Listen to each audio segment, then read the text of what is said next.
ये कतई हम बर्दाश्त नहीं कर सकते।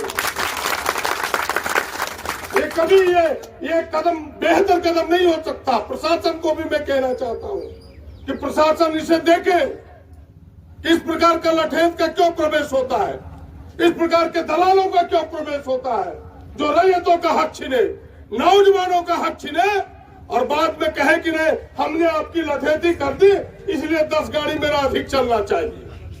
तमाशा यही है। ऐसे लोगों से बचिए आप सब, ऐसे लोगों से सावधान रहिए और कंपनी को भी सावधान रहना चाहिए। हम तो बिल्कुल लोकतांत्रिक तरीके में विश्वास करने वाले लोग हैं, शांतिपूर्ण। इसीलिए लोगों ने पूछा कि कैसे लड़े, हमने कहा तुम्हें लड़ना ही है, तुम धरना पर बैठ जाओ, भूख हड़ताल पर बैठ जाओ। जो तरीके हैं जो गांधी जी ने हमें बताया है, दुनिया में आज गांधी जी ने जो बताया उसका पूरा दुनिया अनुकरण कर रहा है। और यही तो हमारे संविधान में अधिकार दिया बाबा साहब ने कि भाई हम अपनी बात कहीं भी कह सकते हैं किसी भी फोरम पर।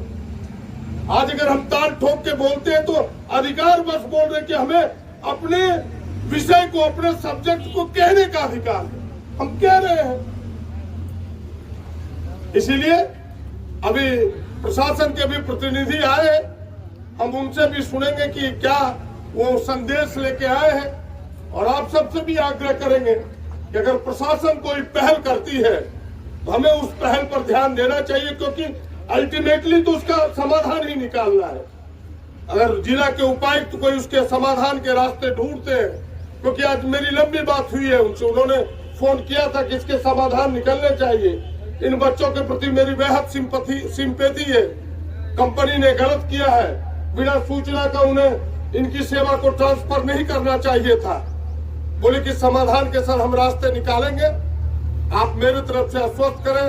हम बोले हम क्यों आश्वस्त करें, आपके प्रतिनिधि आके आश्वस्त करें, टाइम फिक्स करें। हम बात करने को हमारे लोग तैयार हैं। हम इन नौजवानों के बीच ही 5-6 लोगों को दायित्व देंगे जो बात करें। बात तो झुंड में की नहीं जा सकती है, ये 5-6 लोग बात करेंगे, प्रशासन के लोग भी बात करें और कोई न कोई रास्ता निकले, ये हम चाहते हैं।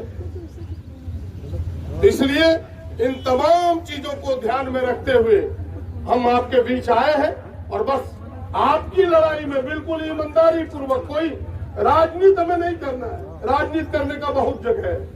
आपको न्याय मिले, आपको हक और अधिकार मिले और इस क्षेत्र को हक और अधिकार मिले, इसलिए आपकी लड़ाई में आए हैं। किसी को यह तकलीफ नहीं हो कि यह कोई चुनाव का वक्त नहीं है कि करो वोट मांगने आ गए, वोट की राजनीति।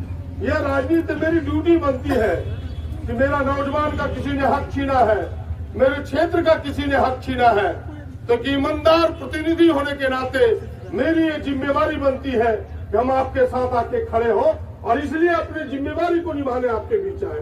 और बिल्कुल आपको भरी सभा में कहना चाहता हूँ कि कोई पीछे हट सकता है, दुनिया की बड़ी बड़ी शक्तियां के सामने खड़ा हो सकता है, लेकिन हमने अगर आपको वचन दिया है ईमानदारी से आपके साथ जब तक